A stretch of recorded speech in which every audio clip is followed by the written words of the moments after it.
know. Good body position is critical. Watch Team Husqvarna's Larry Rossler keep his weight between the middle and front of the seat, with his chest forward and slightly over the bars. He moves from side to side with the bike, letting it pull him up the hill.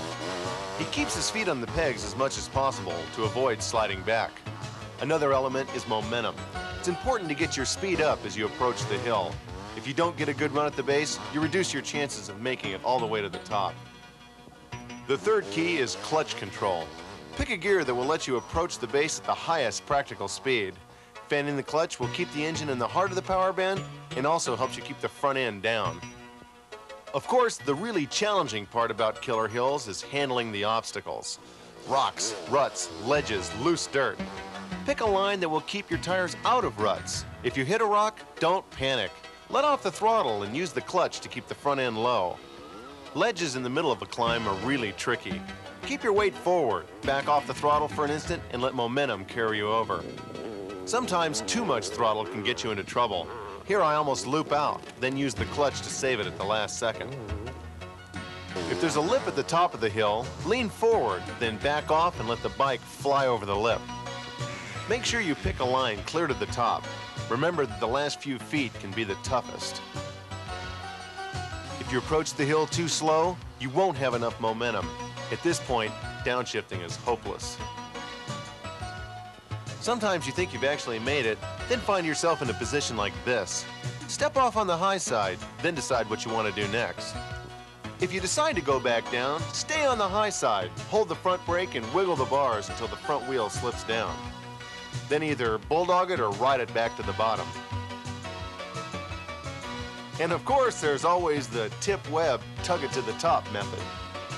So when you're going uphill, keep in mind these basics: body position, momentum, and clutch and throttle control. Because you don't always know what's on the other side of every hill, it's important to know how to get back down. First of all, once you've decided to go down, you must be completely committed.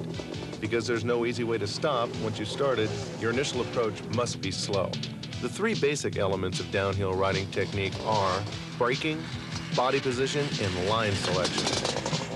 The first skill you need to master is braking.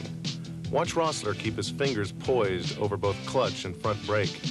He maintains a careful balance to keep from stalling while still braking. And remember, even on a foo-foo hill like this, too much front brake means trouble. Likewise, too much rear brake will cause loss of traction and uncontrolled sliding. Body position is also critical.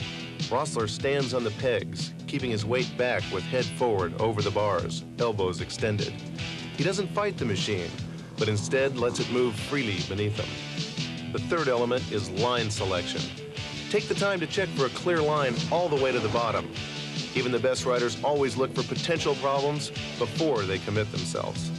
Don't forget, obstacles like bushes, ruts, ledges, and rocks present a different challenge each time. If you can't avoid an obstacle, don't fight the bike. Let momentum do its work. With rocks, stay off the brakes and roll right across. With ruts, keep your wheels clear and keep the bike loose underneath you. With a ledge, try to push out and away as you soar over. You can handle ledges like regular jumps. Just get back a little further on the bike. And if you're not sure you can make it, bulldog or walk the bike down the hill. Or, if you can, pick a different way. Whatever you decide, these are the basic points of downhill technique. Braking. Keep a balance between clutching and braking to maintain the right speed without stalling. Body position. Stay in the middle of the bike, feet on the pegs, head forward. Line selection. Choose a line clear to the bottom with as few obstacles as possible.